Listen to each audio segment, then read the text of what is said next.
अनंत करुणा वत्सल जिनेश्वर कथित मोक्ष मार्ग पर प्रस्थान करने के लिए दो मूलभूत साधन हैं।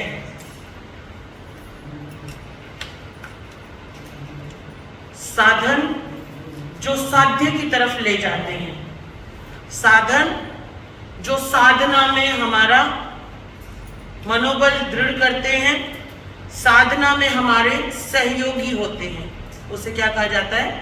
साधन कहा जाता है। तो यहाँ पर करुणानिधि भगवान जिनेश्वर भगवान ऐसे दो साधन जीव को देते हैं। कौन से? सर्वविरति धर्म और देश विरति धर्म। जैसा कि हमारी परंपराएं बेशक थोड़ी बहुत अलग है, जो कि मैंने आपको हमेशा से कहा है, जैनत्व एक ही है, उसके मॉरल्स एक ही हैं, उसका बताया मार्ग भी एक ही है, त्याग, तपस्या, नियम, कायदे, कानून सब एक ही हैं, जिनवाणी एक ही है, बस बताने का और करने का थोड़ा मार्ग अलग अलग हो सकता है और हुआ है। जैसा कि बहुत दिन से आप श्रवण करते आ रहे थे कि दो धर्म भगवान ने बताए हैं, एक आगार धर्म और एक अणगार धर्म। यहां भी वही बात है, सर्वविरति धर्म और देश विरति धर्म।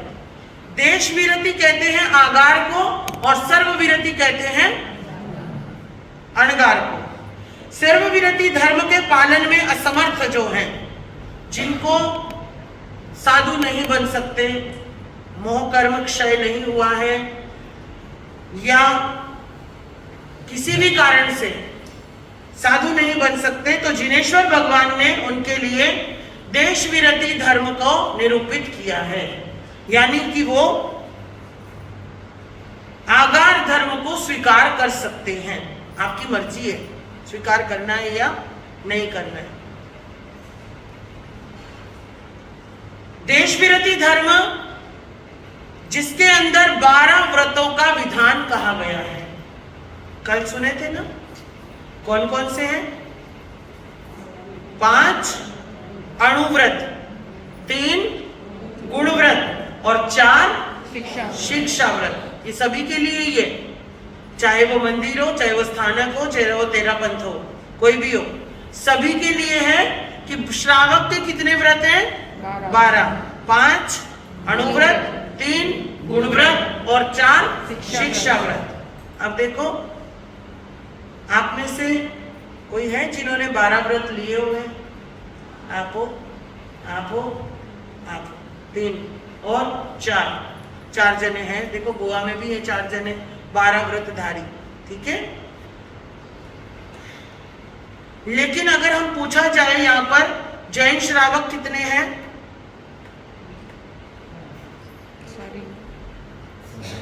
जैन श्रावक पूछते हैं नॉर्मल कॉमन भाषा में, तो कहाँ है?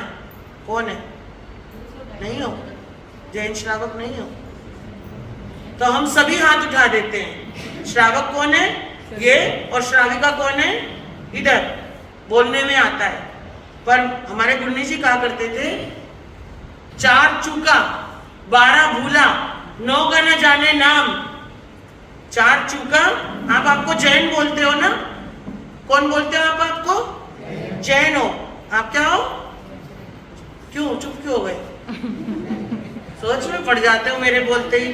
वैसे तो हमेशा बोलते रहते हो हम जैन हैं, हम जैन हैं। मैं बोलूं तो कंफ्यूज हो जाते हो, ऐसी क्या बात है?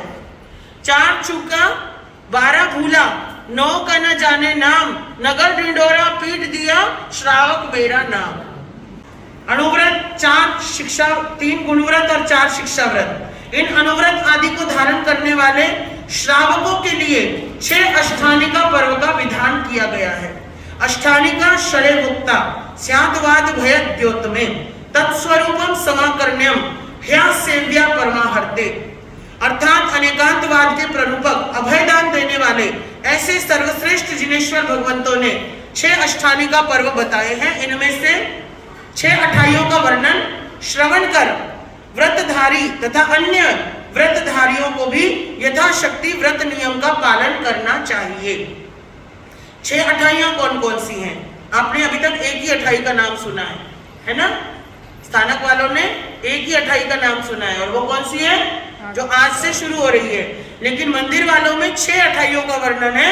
वो है चैत्र महीने की पहली, जो नया साल लगता है चैत्र महीने में क्या आते हैं? आइंबिल ओली होती है ना, आइंबिल ओली होती है। लेकिन वो आइंबिल ओली का नाम तो अभी बोला गया है, पहले के समय में क्या कहा जाता था? अष्टानिका पर्व कहा जाता था। तो पहली अठाई चैत्र की, दूसरी अठाई आषाढ़ मास की, जब चातुर्मास शुरू होता है तो वो भी अठाई के रूप में ही अष्टानिका पर्व के रूप में मनाया जाता था। और तीसरी पर्युषण की जो अब शुरू हुई है, चौथी आसोज यानी आश्विन में फिर ओली आइंबिल ओली आएगी, लेकिन वो भी पहले क्या मनाई जाती थी? अष्टानिका रूप में मनाई जाती थी। पांचवी कार्तिक की, कि जब चतुर्मास समापन का वक्त आता है तो लगातार 8 दिन अष्टानिका पर्व मनाया जाता था। और छठी फाल्गुन यानी होली के ऊपर, होली चौमासा जो होता है वो भी 8 दिन का मनाया जाता है। उत्तरायण सूत्र में 6 में से 2 शाश्वत अठाइयां कही गई हैं, आसोज और चैत्र महीने की। शाश्वत, आसोज यानी अश्विन, और चैत्र यानी चैत्र मास में जो होने वाली अष्टानिका पर्व है। तो ये है शाश्वत। शाश्वत यानी हमेशा से चली आ रही है और अनंत अनंत काल से चली आ रही है, जो देवों द्वारा भी मनाई जाती हैं। इन अष्टानिका के 9 दिनों की आराधना बताई है। ये शाश्वत अष्टानिका के दरमियान सर्वदेव विद्याधर नंदीश्वर द्वीप में जाकर मनुष्य अपने स्थान में रहकर अठाई महोत्सव करते हैं। शेष 4 अठाइयां चातुर्मासी संबंधी 3 और पर्युषण संबंधी 1, जिसमें तीर्थंकरों के जन्म, दीक्षा, केवल ज्ञान, निर्वाण, कल्याणक होते हैं, वे शाश्वती अठाइयां कही जाती हैं। आसोज और चैत्र संबंधी अठाइयां कहीं ना कहीं तो अवश्य उपलब्ध होती हैं। जो चौमासे में की जाती हैं वो केवल चौमासे में ही की जाती हैं, लेकिन आसोज की और चैत्र की है वो देवता भी मनाते हैं, और कहाँ जाके? नंदीश्वर द्वीप में जाकर के मनाते हैं। अगर भरत क्षेत्र में ना हो तो महाविद्य में, और जहाँ सदैव तीर्थंकर विद्यमान रहते हैं वहां अवश्य होती है। नंदीश्वर द्वीप जहाँ 52 पर्वत, 52 चैत्य, प्रत्येक चैत्य में 124 शाश्वत जिन प्रतिमाएं, कुल 6648 प्रतिमाएं विद्यमान हैं। वहां देवताओं का समूह यात्रा करके अष्टानिका महोत्सव करता है, इसलिए 2 महीनों की अष्टानिका शाश्वती कहलाती है। जीवाभिगम सूत्र के अनुसार जिनेश्वरों के जन्म कल्याणकों के समय भवनपति वाणवेंद्र ज्योतिष वैमानिक देव गण शेष 4 अठाइयों का महोत्सव नंदीश्वर द्वीप पर करते हैं। चैत्र और आसोज महीने की अष्टानिका में श्रीपाल और मैना के समान सविधि सिद्ध चक्र भगवान की 16 आराधना करना चाहिए। सिद्ध चक्र यंत्र को नजर के समक्ष रखकर मानसिक पटल पर धारण करके मस्तिष्क आदि 10 शरीरों के स्थान पर यंत्राकृति से प्रस्थापित करके एकाग्र चित्त से चिंतन और ध्यान करना चाहिए। जैसे आप देव पूजन के समय देवताओं भगवान की प्रतिमा को जहां जहां पर भी टीका लगाते हो ना, ऐसे ही जिस समय हम अठाई करते हैं तो हमें ध्यान मुद्रा में अपने शरीर को वो देव प्रतिमा समझकर अपने उन अंगों के ऊपर हमें वो ध्यान केंद्र करना चाहिए। पर्वाधिराज पर्युषण पर्व के दौरान श्रावक के मुख्य 5 कर्तव्य हैं। सामान्यतः सर्व 28 पर्वों में हमारी अहिंसा की उद्घोषणा करना, यानी 8 दिन के अंदर हम जीव हिंसा को पूरी तरह बंद कर देंगे, यानी या फिर करवाएंगे। जहां पर भी पंचेंद्रिय वध होता है, पहले के जमाने में काफी हद तक होता था, आज के जमाने में भी होता है। बड़े शहरों में भी एप्लीकेशन वगैरह लेकर के बूचड़ खानों को बंद किया जाता है। अब पहले 8-8 दिन किया जाता था, अभी 1 संवत्सरी को तो रजिस्ट्रेशन दिया जा रहा है। बट हमारी अपनी एकता ना होने के कारण, हमारी अनेकता होने के कारण संवत्सरी की अभी तक घोषणा नहीं हुई है, क्योंकि कोई कभी मना रहा है, कोई कभी मना रहा है ना। तो इसलिए संवत्सरी का एक दिन हम खुद ही निश्चय नहीं कर पाए तो वहां से छुट्टी का एप्लीकेशन कैसे लेके आए। तो यहाँ पर कहा गया है कि इन 8 दिनों में जीव हिंसा को बंद करना या करवाना कत्ल खानों को कानूनी कार्रवाई से रोकथाम करना, कसाई खानों से पशुओं को छुड़वाना। इन 8 दिनों में लोग क्या करते थे, पशुओं को छुड़वाया करते थे और गौशाला में, इसमें है ना पक्षीशाला में, वहां पर ले जाया करते थे ताकि आगे की जिंदगी वो वहां पर व्यतीत कर सके। और पक्षियों को पिंजरे से मुक्त करवाना, गृह संबंधी कार्यों में दलना, पहले के जमाने में चक्की चलाया करते थे, या आज भी कई लोग गेहूं आटा वगैरह पिसवा के लाते हैं, तो इन 8 दिनों में नहीं पिसवाना कुछ भी, ठीक है। और रंग रोगन, घर में पेंट वेंट नहीं करवाना, क्योंकि बहुत सारे जीव होते हैं, मक्खी है, मच्छर है, मकड़ी है, पेंट की स्मेल से या पेंट करने से वो सब चीजें मर जाती हैं। तो उस आप इस चीज को कहते हैं कि अवेयरनेस रखना। तो इन 8 दिनों में ये नहीं करना। वस्त्र धोना, कम से कम वस्त्र धोएं, ऐसा आपको प्रतिज्ञान लेना चाहिए। ज्यादा से ज्यादा मतलब जैसे ढेर का ढेर रोज का धो रहे हैं तो उसको कम कर देना। 8 दिन तक आप उस चीज को ध्यान रखो। मकान निर्माण करना, मकान का निर्माण आपका चल रहा है पर इन 8 दिनों में आप बंद कर दो, क्योंकि मकान निर्माण से संबंधित भी बहुत सारा पृथ्वी, पानी, अग्नि, वायु, वनस्पति का प्रयोग किया जाता है इसके लिए।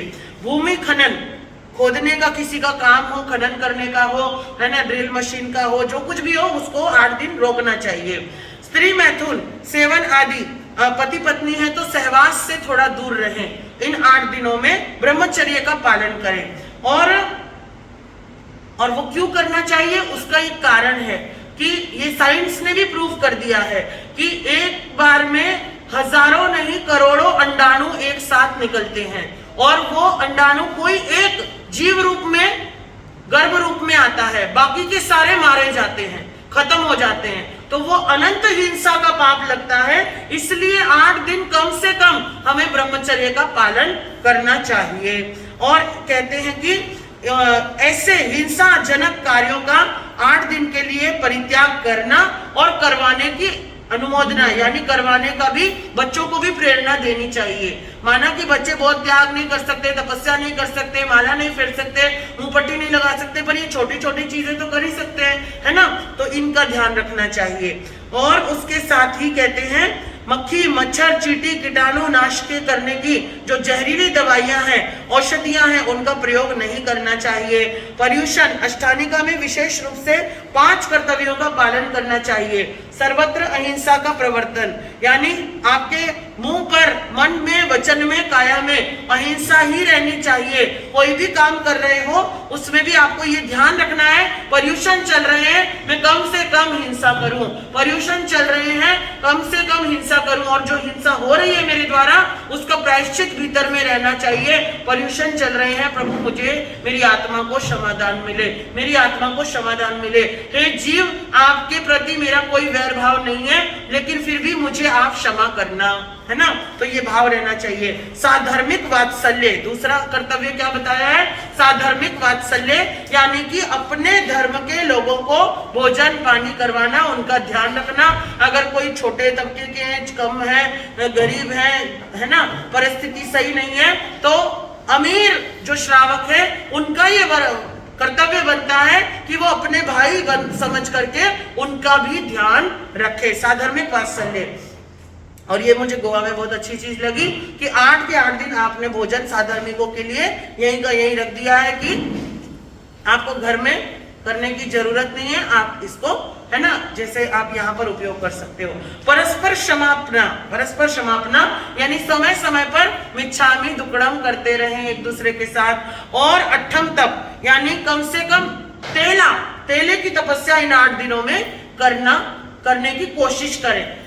ज्यादा हो जाए तो बहुत अच्छी बात है, कम से कम तेले की तपस्या जरूर करें।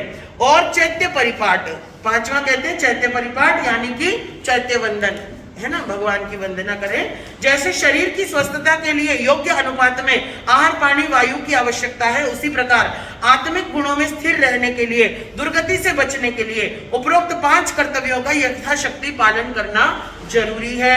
सर्वप्रथम कर्तव्य अहिंसा, दया भाव जिनके हृदय में हो ना हो, और 4 कर्तव्य व्यर्थ हैं।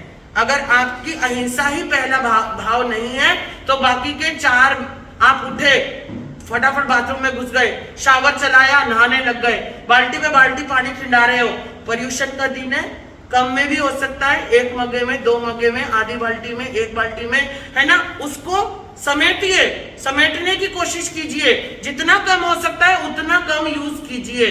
तो ये बोल रहे हैं अगर आपने पहला ही नहीं ध्यान रखा, बहुत लोग होते हैं 8 दिन आप नंगे पांव रह सकते हो, इतना करने के लिए 8 दिन नंगे पांव रह सकते हो। अगर आप डेली रूटीन में 2 ड्रेस, 3 ड्रेस, 5 ड्रेस यूज कर रहे हो तो आप डेली रूटीन में 1 ही ड्रेस कर सकते हो सकता है, अगर आराम से हो सकता है 1 दिन छोड़कर 1 दिन स्नान रख सकते हो, या बड़ा स्नान त्याग कर छोटा स्पंज कर सकते हो, जितना कम हो सके। और बिना स्नान के रह सकते हो तो बिना स्नान के रहो, है ना। जैसा आपको उचित लगे कम कम कम करना है। जितना आप रोज कर रहे हो उससे बहुत कम पर इन 8 दिनों में जितना जरूरी है, सिर्फ जरूरी है इसलिए उतना करना है, बस उसका ध्यान रखिए। हरि का त्याग इसीलिए कराया जाता है कि वनस्पति से बच जाए, ठीक है। अदरवाइज तो जो जितनी दाल बना रहे हो ना, जितनी दाल बना रहे हो वो दाल भी प्रत्येक एक इंद्रिय का जीव ही है। बच हम कहीं से नहीं सकते, लेकिन जो आवश्यक है बस उतना आप जरूर कीजिए, और जो आवश्यक नहीं है उसको आप छोड़ सकते हो। तो कह रहे हैं यहाँ पर धर्म, दया जो है धर्म का मूल है, तो दया को आप अपने हृदय में धार करके बाकी के कर्तव्यों का आप पालन करते रहिए।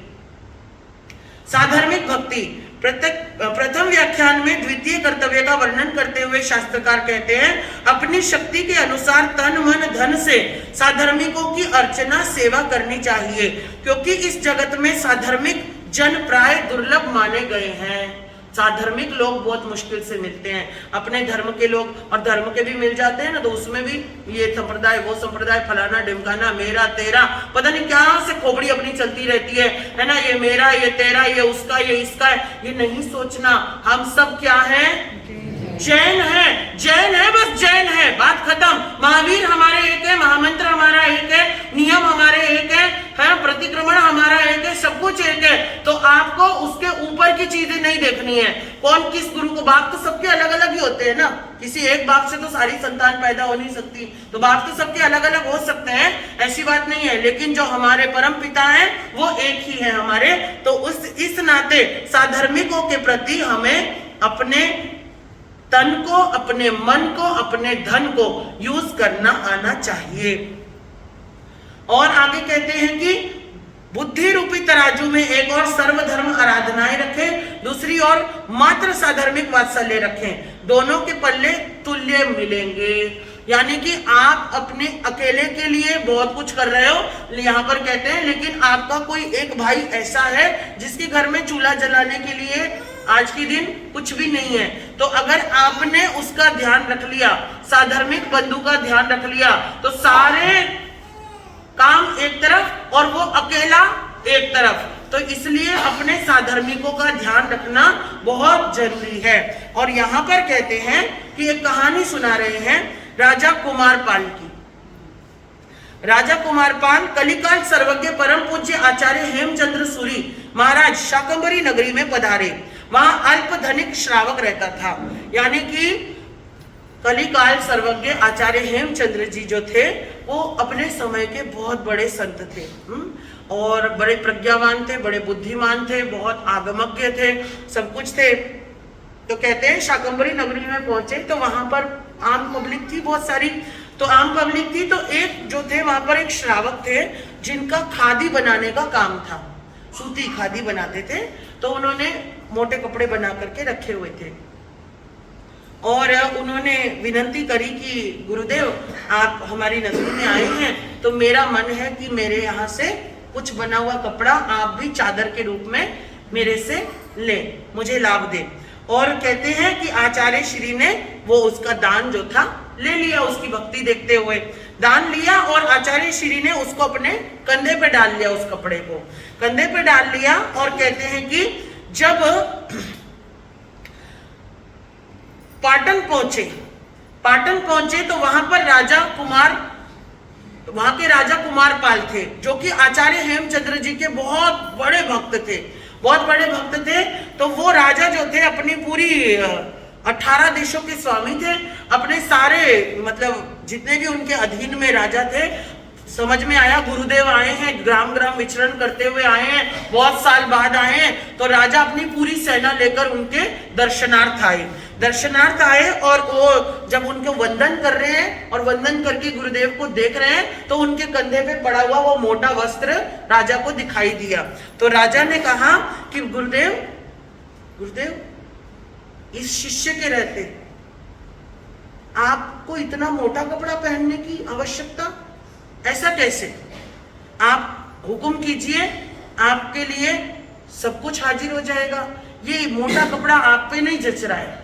तो कहते हैं आचार्य ने कहा, हेमचंद्र सूरी जी ने कहा, साधु निष्परिग्रही होते हैं और संतोषी भी होते हैं। मैं साधु हूं, मुझे कोई लालच नहीं है, कोई मुझे मखमल के कपड़ों का लालच नहीं है, ना मुझे कोई सिल्क के कपड़ों का लालच है, ना मुझे तेरे रेशम के कपड़ों का लालच है। मुझे जिसने दिया उससे मैंने भक्ति पूर्वक ले लिया है।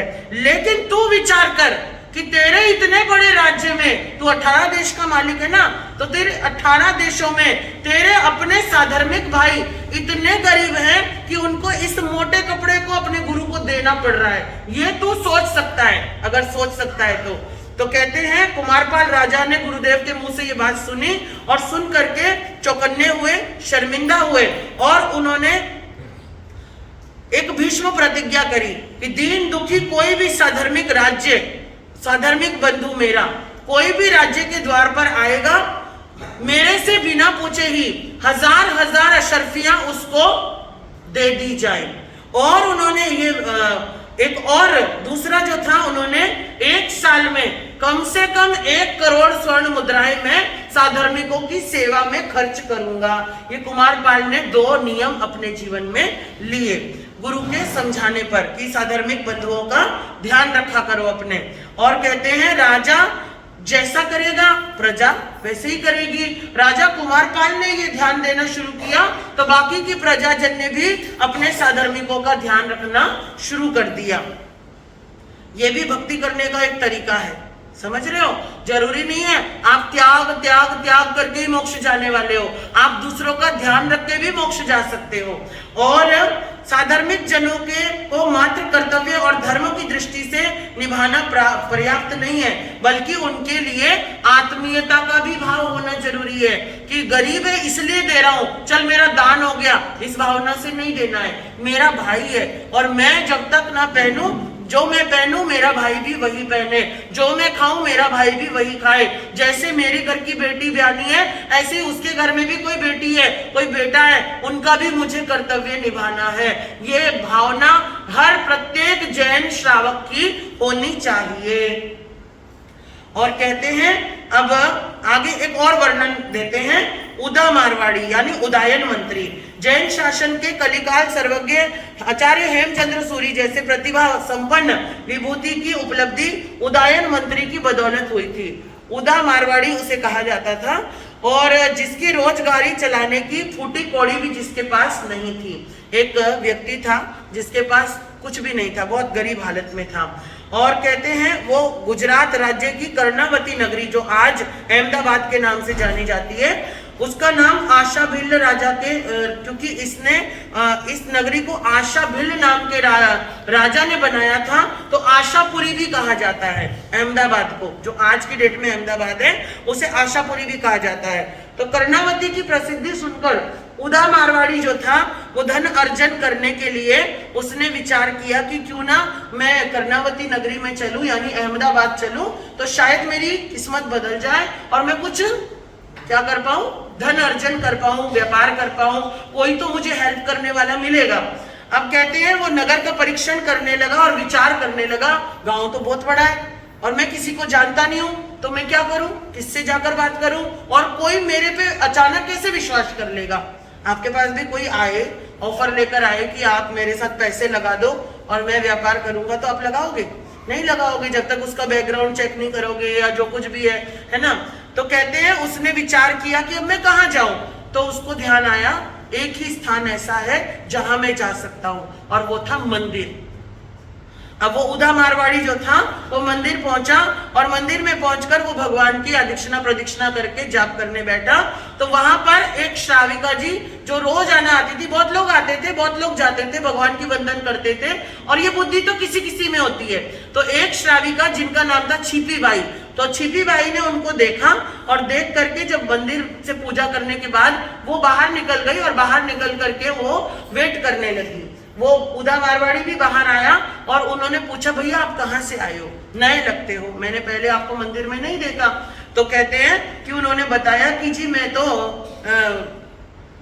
है ना बहुत दूर से आया हूँ, मेरी परिस्थिति ठीक नहीं है और मैंने सोचा भाग्य आजमाया जाए, लेकिन अब मैं यहाँ पे कहाँ जाऊँ, किसके पास जाऊँ, मुझे समझ में नहीं आ रहा है। पर मैं जैन हूँ। अब जैन शब्द सुनकर और उसका आचरण मंदिर में देख करके वो जो सेठानी थी उन्हें अपने घर ले गई। घर ले जाकर उन्होंने उनको रहने के लिए घर दिया, भोजन पानी दिया, है ना, स्नान के लिए वस्त्र वगैरह दिए और कहा कि कोई बात नहीं, मैं आपको पैसे देती हूँ, आप आपका व्यापार कीजिए और अगर मुनाफा हो गया तो अच्छी बात है, आपकी किस्मत बदल जाएगी। और कहते हैं वो श्राविका ने उनकी मदद की और मदद करने लगी और कहते हैं कि जब एक तो देना और ऊपर से प्रेम भाव दोनों मिल गए तो उदा मारवाड़ी जो थे वो गांव गांव में वो क्या बोलते हैं उसको, फेरी लगाते थे। तो फेरी लगाते लगाते बहुत सारा धन उन्होंने अर्जन कर लिया। अब धन अर्जन करके वो आए और आकर के उन्होंने वो जो श्राविका थी वो छिपी बाई, उनको कहा कि ये आप अपना पकड़ो, आपने जो मेरी मदद करी। तो उन्होंने कहा देखो मुझे कि इस चीज की कोई आवश्यकता नहीं है और जो है ना इसको हम क्या करेंगे, आपके जैसे और भी बहुत लोग होंगे, तो आप एक काम करो उनकी सेवा में ये लगा दो, मुझे इसकी कोई आवश्यकता नहीं है, मेरे पास मैंने तो अपने भाई की मदद करी है और आप इसको उनकी सेवा में लगा दो। और वो बोले जी घर भी आप ले लो, आपने मुझे रहने का स्थान दिया, अब मैं अपना स्थान ले सकता हूँ। तो बोले नहीं ऐसा नहीं है, ये घर में आप रहते रहो, मैंने आपको भाई माना है, मेरे साधार्मिक बंधु हो आप आराम से इसमें रहते रहो, ऐसे छोड़ने वाली कोई बात नहीं है, मुझे कोई परेशानी नहीं है। तो कहते हैं एक दिन वो अपने घर को मरम्मत करवा रहे थे, उदा मारवाड़ी जो थे वो अपने घर को मरम्मत करवा रहे थे, यानी वो छिपी बाई का ही घर था एक्चुअली। तो उसमें से सोने की मोहरे भरे हुए कलश निकले। तो वो अब अगर कलश निकल जाए, आप किराएदार हो तो क्या करोगे? हंस क्यों रहे हो, बताओ क्या करोगे? हैं? लोभ आ जाएगा, मेरा है, मेरे को मिला है, या तो छुपा देंगे या तो बताएंगे नहीं। लेकिन उदा मारवाड़ी ने क्या किया, वो कलश लिए और छिपी बाई के पास आए, बोले जी घर आपका है, वहां से निकली हुई संपत्ति भी आपकी है। तो ये वहां से निकला है, मैं तो ठीक करवा रहा था घर को, तो ये निकला है। तो उन्होंने बोला कि नहीं, घर मैंने आपको दिया, जितने समय के लिए आप उसमें हो, तो ये अगर मेरा होता ना तो जब तक घर मेरे पास था तब मुझे मिल जाता, तो मेरा तो था ही नहीं, इसलिए मुझे मिला नहीं, आपको मिला इसलिए आपका है। तो कहते हैं बहुत लंबी बहस चलती रही, आखिर में उन्होंने ये निकाला निष्कर्ष कि हम इसको क्या है ना दान कर देंगे, इसको इस धन को न्याय नीति पूर्वक दान कर देंगे। और कहते हैं थोड़ा उन्होंने अपने लिए रखा, जो अगर धन आता है तो धन से प्रसिद्धि भी बढ़ती है, धन जरूरतों को भी पूरा करता है लेकिन प्रसिद्धि भी देता है। तो कहते हैं उनकी प्रसिद्धि होने लगी और प्रसिद्धि इतनी होने लगी कि उनकी जो प्रसिद्धि तो होगी जब आदमी ऑनेस्ट होगा, ऑनेस्टी की बात कोई ना कोई कहीं ना कहीं से तो मार्केट में पहुंच ही जाती है। तो छिपी बाई ने अपने किसी दोस्त को बताया होगा, वो श्राविका ने अपने घर वाले को बताया होगा, करते करते पूरे गांव में ये बात फैल गई। और कहते हैं राजा, उस समय सिद्धराज जो थे वहां के राजा थे, उन्होंने अपने दरबार में बुलाया उनको और उनको जो है मंत्री का पद दिया गया, महामंत्री का पद दिया।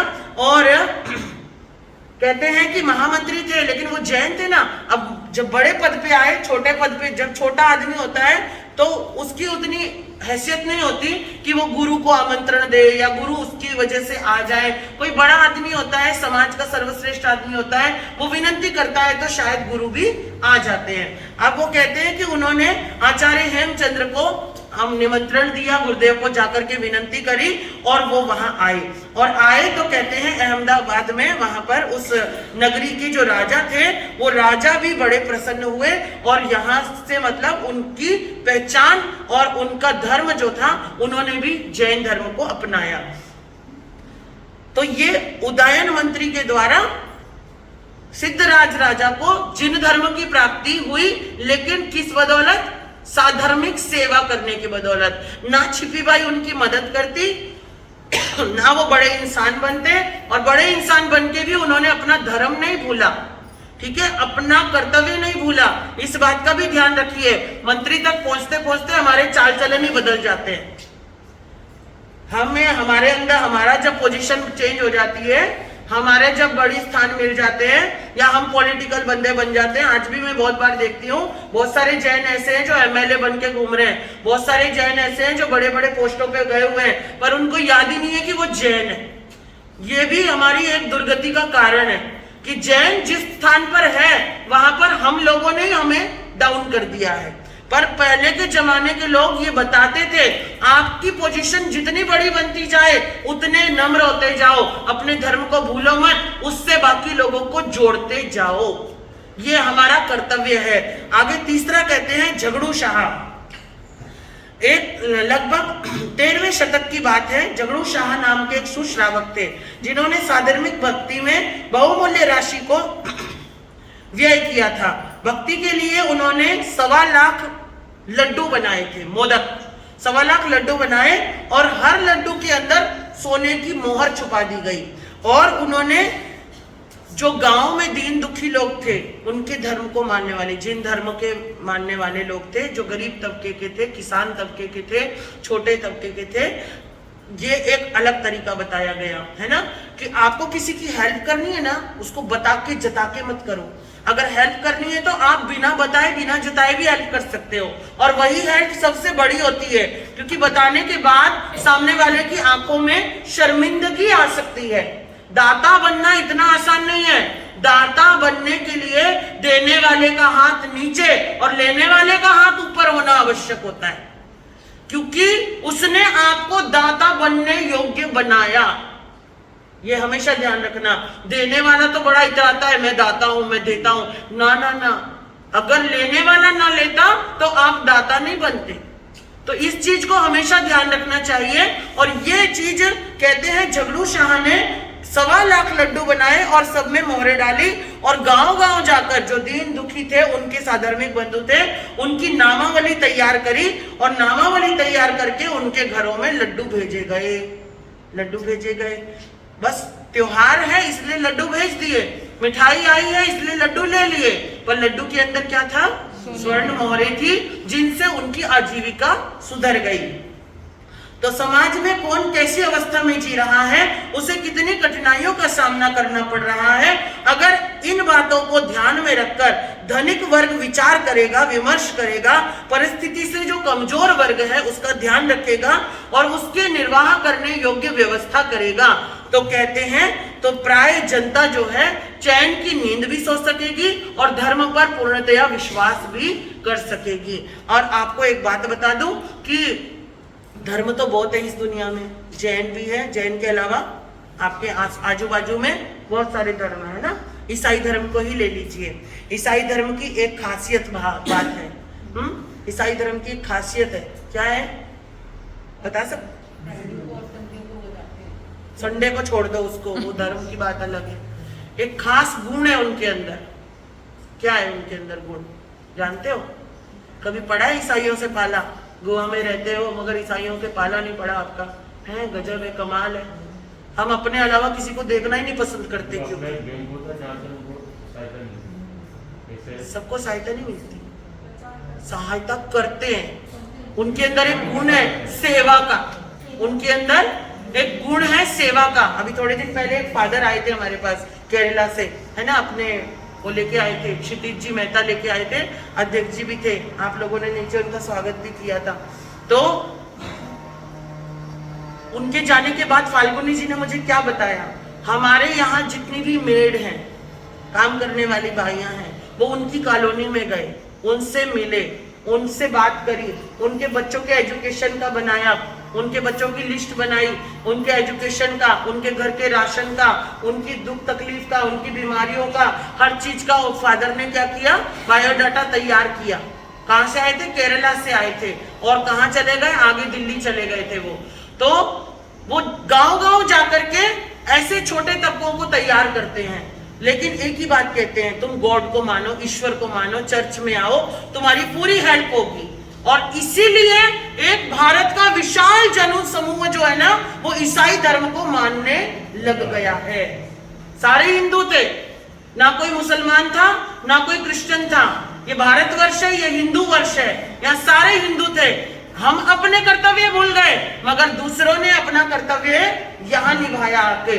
और यही चीज कल ही हम किसी से बात कर रहे थे, वो बोले कि जैन धर्म, आजकल तो ऐसा लगता है किसी भी धर्म का सुनो आप, चाहे वो ब्रह्म कुमारी का सुनो, मुस्लिम का उपदेश सुनो, चाहे वो आप ईसाई का सुनो, चाहे वो आप किसी भी धर्म का सुनो, हर किसी के धर्म में आपको जो भी बातें सुनने को मिलेंगी, आप समझ जाना कि वो बात जो है हमने अपने जैन धर्म में सुनी हुई है। यह हकीकत है। हमारे धर्म में सारी अनेकताएं, सारे गुण हैं, और उनके पास केवल एक गुण है। उनके पास केवल एक ही गुण लिया है। किसी ने सेवा का लिया है, किसी ने परोपकार का लिया है। सिख समाज जो है ना, वो परोपकारी है, साधर्मिक वात्सल्य में विश्वास रखती है। और ईसाई जो है ना, वो सेवा में विश्वास रखते हैं। मुसलमान जो है ना, वो भी साधर्मिकता में विश्वास रखते हैं, इंसानियत में विश्वास रखते हैं। उनके जब रोजे रमजान होते हैं ना, तो वो भी गरीब आदमी को भी अपनी थाली में बिठा के खाना खिलाते हैं कि भैया मेरे साथ खा, अमीर से अमीर आदमी भी, ताकि उसको ये महसूस ना हो कि ये गरीब है और ये अमीर है। और मैंने तो यहाँ तक भी सुना भी है, और उनसे लगा बात भी होती है मेरी, कई बार कोई मिलते हैं कि भैया आपके घर में तो एक एक के 10-10, 20-20 बच्चे होते हैं, तो यहाँ तो बोलते हैं इतने अमीर होते हुए भी एक बच्चा पालना मुश्किल है, वहां 10-10, 20-20 पाल रहे हैं, कैसे? तो बोल रहे हैं हमारा सब हो जाता है, क्योंकि हमें सिखाया गया है गरीब हो या अमीर हो एक ही थाली में खाओ। और जो अमीर है ना, उसको कहा गया है कि वो जकात निकाले। जकात क्या होता है कि उसके जो छोटे भाई हैं, पुअर भाई हैं, उनकी मदद करे, वरना उसके लिए वो खाना हराम है, वो कमाई हराम है उनके लिए। तो देखिए कितनी बड़ी बात है। और हमारे धर्म में तो ये चीजें कूट कूट करके भरी हुई हैं, पर हम इनसे सबसे मुंह मोड़कर बैठे हैं। तो ये पर्युषण के पर्व पर ये बताया गया है कि आपको क्या करना है, अपने साधर्मिक बंधुओं की उनकी तरफ ध्यान देना है, उनकी सेवा पर ध्यान देना है, और जताना नहीं है, बताना नहीं है, जताना नहीं है। या तो एक केला भी खिलाने जाते हैं तो फोटो खिंचवाते हैं और अगले दिन पेपर में छपवाते हैं। हाँ, एक कंबल भी उड़ाने जाएंगे, फोटो खिंचवाएंगे। अनाथ आश्रम में कुछ दान देने जाएंगे, फोटो खिंचवाएंगे। नहीं, ये सही चीज नहीं है। किसी को नीचा दिखाकर आप अपने आप को बड़ा दिखा रहे हो, ये दान है ही नहीं। और दान किया भी ना, उसका फल वहीं की वहीं खत्म कर दिया आपने। ध्यान रखना इस चीज को। तो अब कहते हैं, आगे की बात करते हैं कि झगड़ू शाह ने क्या किया, लड्डू के रूप में दूसरों की सहायता करी। आगे बोलते हैं अमारी प्रवर्तन। हेमचंद्र सूरी महाराज कुमारपाल को प्रतिबोध करके गुजरात भर में पालन उन्होंने अमारी का करवाया था। अब अमारी क्या है वो अमारी बताते हैं यहाँ पर। राज्य मकान के निर्माण कार्यों में पानी को छानकर ईंटों को परमार्जना करके जो उपयोग में लाया जाता है उसको अमारी कहते हैं। घर बना रहे हैं ना, तो उसमें भी धोवन पानी को यूज किया जाता है। हाँ, अभी हम तमिलनाडु गए थे, बहुत सारे मंदिरों में हमें पता लगा जो मंदिर का निर्माण किया गया वो पूरी तरह धोवन पानी पे निर्माण किया गया। तो ये जो है, ये संस्कार हमारे पुराने हैं। और आज से लगभग, और उन्होंने राजा कुमारपाल ने गुरुदेव से अहिंसा का पाठ पढ़ के कुल देवी को बलि के रूप में दिया गया पशु वध सर्वथा के लिए बंद करवा दिया था गुजरात में। आज से लगभग 400 साल पहले पूर्व संघ नायक जगत गुरु श्री हीर सूरी जी महाराज ने अकबर बादशाह द्वारा अहिंसा पालन लगभग पूरे देश भर में करवाया था। अकबर का नाम तो आपने बहुत बार सुना होगा, कहानियां सुनी होंगी, पढ़ी होंगी, है ना। तो उस अकबर की कहानी यहाँ पर सुनाते हैं कि उस समय में, ज्यादा दिन नहीं हुए, 400 साल ही हुए, 16वीं शताब्दी में था ना अकबर बादशाह। उस हीर सूरी महाराज थे, हीर सूरीश्वर जी महाराज, जो कि अकबर बादशाह नित्य मांस भक्षी था। अकबर जो था वो कहते हैं 1.25 शेर चिड़ियों की जीभ, जो चिड़िया होती है उसकी जीभ, 1.25 शेर जीभ का नाश्ता किया करता था, इतना हिंसक था वो। और एक बार कहते हैं जिसमें 1.25 शेर जीभ लाने के लिए एक बार में 500 चिड़ियों का वध किया जाता है। सोच सकते हो, 500 चिड़िया, दिमाग से परे की बात है। ऐसा था, क्रूर था, शिकारी था, लंपट था। उस दिल्ली में, उस समय उसका राज्य कहां था? दिल्ली में था। तो दिल्ली में चंपा नाम की एक श्राविका थी, 400 साल पहले की बात है। चंपा नाम की एक श्राविका थी जिन्होंने 6 महीने लगातार उपवास किया था। और उपवास करने के लिए, और उन्होंने कहते हैं जब उपवास लगातार चल रहा है तो गांव गांव में चर्चा होने लगी। गांव गांव में चर्चा होने लगी तो बात बादशाह अकबर तक भी पहुंची। बादशाह अकबर उनसे मिलने आए कि 6 महीने से कौन भूखी है और फिर भी जिंदा है। और कहते हैं जब वो आए तो कहते हैं कि उन्होंने पूछा, बताओ आपको क्या दिया जाए। तो चंपा ने कहा, श्राविका चंपा ने कहा कि महाराज मेरे गुरु हैं हीर विजय स्वामी, अगर वो यहाँ आए तो मैं पारना करूंगी। और कहते हैं बादशाह अकबर ने जो है उनको विनंती करने भेजा चंपा का पारना कराने के लिए। और यहां पर कहते हैं, ऐसा बताया गया है कि अकबर बादशाह जब चंपा श्राविका से मिले, उनके दर्शन करने मात्र से राजा अकबर को अपना पहला जन्म याद आ गया था, ऐसा कहा जाता है। अब राजा ने अपने पूर्व भाव में क्या देखा कि एक बार अकबर अपने झरोखे में बैठे आनंद ले रहे थे, एकाएक उनकी नजर एक लंगोट धारण किए हुए सन्यासी पर पड़ी। हाथ में कमंडल, गले में माला देखकर गहरे विचारों के समंदर में वो डूब गए। अनेक विचारों की तरंगे उमड़ने लगी और पूर्व भव का, उनका जो पूर्व भव है वो स्मरण होने लगा। वो क्या देख रहे हैं? मुकुंद नाम का एक सन्यासी हूं। वो कौन है? मुकुंद नाम का एक सन्यासी। इलाहाबाद के पास त्रिवेणी संगम जहां होता है उसके करीब उनका विशाल आश्रम है। मुकुंद नाम का एक सन्यासी, इलाहाबाद के पास उसका एक विशाल आश्रम है। अनेक शिष्य जिसके थे, उसमें मुख्य 14 शिष्य थे जो बहुत उसके करीब थे सन्यासी के। सन्यास अवस्था में गायों का पवित्र दूध मात्र जीवन निर्वाह के लिए वो लेता था। उसके अलावा सर्व आहार का वो त्यागी था। कौन? मुकुंद सन्यासी।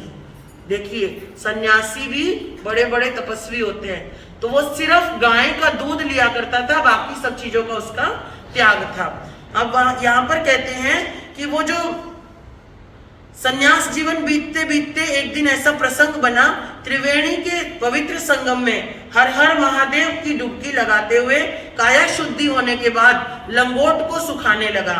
उस वक्त नदी के तट पर आते हुए एक चमार की परछाया सन्यासी के देह पर पड़ी। ऐसा होते ही उसने सोचा ये क्या हो गया, मैं तो सन्यासी हूं और ये कौन है? चमार है।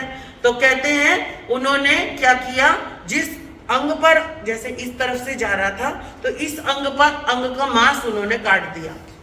मांस काटा तो कहते हैं फिर भी उसको शांति नहीं मिली, तो उन्होंने कहा कि मैं काया शुद्धि, देह शुद्धि के लिए अग्नि में प्रवेश करूंगा, अपने आप को जला दूंगा पूरा। तो वो अग्नि में प्रवेश करने का विचार करके अपने शिष्यों से उन्होंने कहा कि मेरे अग्नि स्नान की तैयारी करो।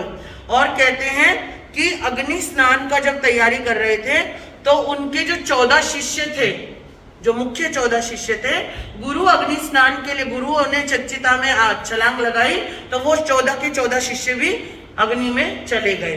और ऐसा कहने पर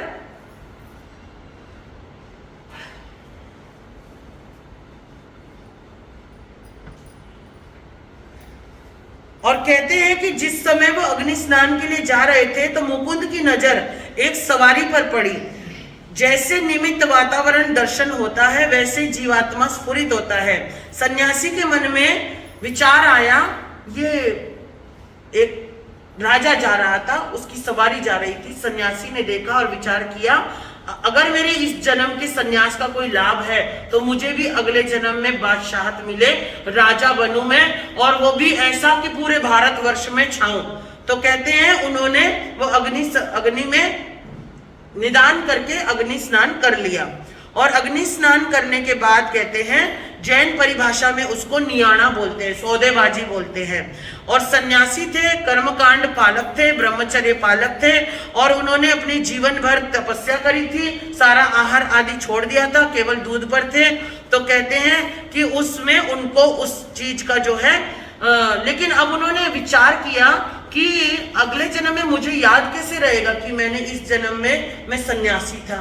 तो जिस वृक्ष के नीचे चिता बनाई गई थी उस वृक्ष के नीचे तांबे के पत्र पर लिख करके उन्होंने 2 लाइनें लिखी, वसुनिधि शरद चंद्र तीर्थराज प्रयागे तपसी बहुल पक्षे द्वादशी पूर्वयामे शिखिनी तनु जम्होमय खंड भूत्याधिपते सकल दुतिहारी ब्रह्मचारी मुकुंदा। ये 2 लाइनें ताम्र पत्र पर लिखवाकर, तांबे के एक पत्र पे लिखवाकर उन्होंने वहां नीचे गाड़ दी, गाड़ दी। और कहते हैं कि वो तो जल के भस्म हो गए। अब आगे कहते हैं कि उनके 14 के 14 शिष्य भी चले गए और अगले जन्म में वो राजा अकबर बने, अकबर बादशाह बने। और 14 जो रत्न थे उनके, वो 14 रत्न उनके ही पूर्व जन्म के शिष्य थे। अब ये घटना कहाँ याद आ रही है उनको? चंपा से बात करके आने के बाद अपने राजमहल में बैठे हुए हैं और एक सन्यासी को जाते देखा तो उनको उनका पूर्व भाव याद आया। किनको? बादशाह अकबर को। तो अकबर ने विचार किया, जो मुझे दिख रहा है क्या ये सच है? इसे मैं सच कैसे मानूं? मेरी कल्पना भी तो हो सकती है। तो कहते हैं कि उनको याद आया कि मैं तांबे का पतरा गाड़ के मरा था, तो अगर ये सच है तो वो मिलेगा मुझे। तो कहते हैं कि उन्होंने वहां पर अपने लोगों को भेजा और भेज करके उन्होंने क्या किया, वो निकलवाया। तो वहां पर खुदवाया और खोदने के बाद वहां पर उनको वो ताम्रपत्र मिल गया। मिलने के बाद कहते हैं अकबर बादशाह का दिमाग फिर गया कि मैं पहले हिंदू धर्म का सन्यासी था और अब जो है मैं मुसलमान का शासक हूं। तो यहां पर कहते हैं उस दिन के बाद उन्होंने, और ये इधर बताते हैं उसके डेट भी बताई गई है, श्लोक पढ़कर सत्य हकीकत जानकर बादशाह आश्चर्य विभोर बना। विचार किया 1598 विक्रम संवत 1598 माघ कृष्ण द्वादशी के दिन मेरा मरण हुआ था। विक्रम संवत 1466 कार्तिक कृष्ण छठ के दिन बादशाह हुमायूं की बेगम हमीदा बानो की कोख से मेरा जन्म हुआ। पूर्व मरण और इस भाव के जन्म के बीच में 8 महीने 24 दिन का गर्भवास का अंतर भी नजर आ रहा है। दूसरी बात, जैनपुरी काशी 35 मील दूर जौनपुरी नाम से प्रसिद्ध बादशाह विक्रमादित्य हेमू को पराजित करके विक्रम संवत 1631 माघ कृष्ण चतुर्थी के दिन अखंड भूमि का अधिपति बनने का पूर्व भाव कृत संकल्प भी मात्र 14 वर्ष में पालन पूर्ण करा था अकबर बादशाह ने, यानी वो 14 साल की उम्र में बादशाह बन गया था। तो ये सारी चीजें उन्होंने देखी और देख करके उनके मन के अंदर पूर्व भाव का जो भी संस्कार था वो जागा और बाद में उन्होंने चंपा श्राविका से बात करी इस विषय पर कि मुझे, आपने 6 महीने की तपस्या करी है तो अब मुझे जो है आपके आचार्य से मिलना है। और बादशाह खुद गए और आचार्य श्री को विनंती करके आए और आचार्य श्री जो थे 4 वर्ष के बाद जो है वो वहां पर दिल्ली पहुंचे और अकबर बादशाह ने उनको बहुत अच्छे ढंग से उनका स्वागत सम्मान सत्कार किया और स्वागत सम्मान सत्कार करके अपना जो अंकित पत्र था ना, वो अंकित पत्र भी उनको दिखाया कि ऐसे ऐसे मुझे पता लगा है। तो कहते हैं कि आचार्य श्री ने विचार किया कि बेशक ये मुसलमान है लेकिन धर्म की प्रभावना होने वाली है, तो वो दिल्ली पधारे और पधारने के बाद जो है वो माता का पारना भी हुआ। और उसके बाद बादशाह अकबर ने जो था 4 वर्ष तक, लगभग 4 वर्ष तक उनको हीर विजय स्वामी जी के सानिध्य उनको प्राप्त हुआ। उसके बाद महाउपाध्याय भानुचंद्र जी महाराज साहब के साथ बादशाह अकबर का 23 साल तक समागम बनता रहा। तो यहाँ पर ये आचार्य श्री की और बादशाह अकबर की कहानी यहाँ पर दी गई है। शासन अभिवृद्धि के लिए आचार्य श्री ने जो था वहां पर आए और उनको बहुत सारा उपदेश भी दिया, जिसके बाद कहते हैं कि उन्होंने हिंदुओं पर लगने वाला कर, और उसके बाद उन्होंने पालीताना जब जाते थे तो कर लगता था, 1 स्वर्ण मोहर देनी पड़ती थी, वो भी सब चीजें उन्होंने करों से लोगों को मुक्त कर दिया था। और उसके बाद उन्होंने जो है बहुत अलग अलग तरीके के आज्ञाएं बनाई, फरमान जारी किए, और वहां पर उन्होंने कहा गया, वहां पर अकबर बादशाह ने पर्यूषण के 8 दिनों में टोटल कत्ल खाने बंद रहेंगे, जीव हत्या नहीं होगी, ये फरमान भी उन्होंने जारी किया था। और वो बोलते हैं कितने देशों में जारी किया था, तो यहां बताते हैं कि और वो आज्ञा पत्र बनाकर आचार्य श्री को समर्पित भी किया गया।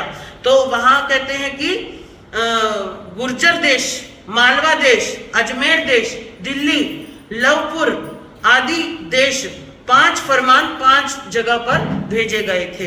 तो ये जो है यहाँ पर ये वर्णन है। तो और वहां पर उन्होंने वो जो चिड़ियों की जीव का आहार करता था ना, वो भी उसने त्याग दिया था। ऐसा गुरुओं की संगति में आकर जीव अपने परिणाम सुधार लेता है, ये वर्णन इसके अंदर किया गया है। आगे का वर्णन इस अष्टानिका में क्या होगा, आप कल आइए और धर्म कथा श्रवण करने का लाभ लीजिए। तो आज का ये अष्टानिका का प्रवचन प्रथम दिन का पूर्ण हुआ। तो अब आगे का है ना, अभी क्या क्या करना है, सप्ताह नहीं पढ़ना है। हाँ जी, आप थोड़ी सूचना, एकासना, आइंबिल, बेआसना, उसके अलावा रात्रि चौविहार, हरि का त्याग, मन की धारणा प्रमाण, त्रिविहार चौविहार, जो भी मन की धारणा से देवगुरु धर्म की आज्ञा से त्याग बोसरे जितना ज्यादा हो सके उतना ज्यादा, जो आवश्यक हो उतना रखिए, जो आवश्यक नहीं है 8 दिन के लिए उसका पचकान कर दीजिए, विगय का त्याग कर दीजिए, या जो कुछ भी आप कर सकते हो करिए। और मनीष को मेरी तरफ से, मनीष है ना नाम इसका, मेरी तरफ से बहुत बहुत थैंक यू, बहुत बहुत धन्यवाद कि आपने उपवास किया और उस उपवास करके आपने इन सब की इलाज बचा ली। जोड़ी से किया, अरे वाह वाह, जोड़ी से उपवास किया, बहुत अच्छे बहुत अच्छे। चलिए बहुत बहुत साधुवाद, आपको साता रहे दोनों को और धर्म में आपका और उत्कृष्ट भाव बने। नमो अरिहंताणं, नमो सिद्धाणं, नमो आयर्याणं, नमो उवज्झायणं, नमो लोये सबसाहुणं, ऐसो पंच नमोकारो सब पावपनाशनो, मंगलाने च सर्वे सिंह पड़मंग वै मंगलम।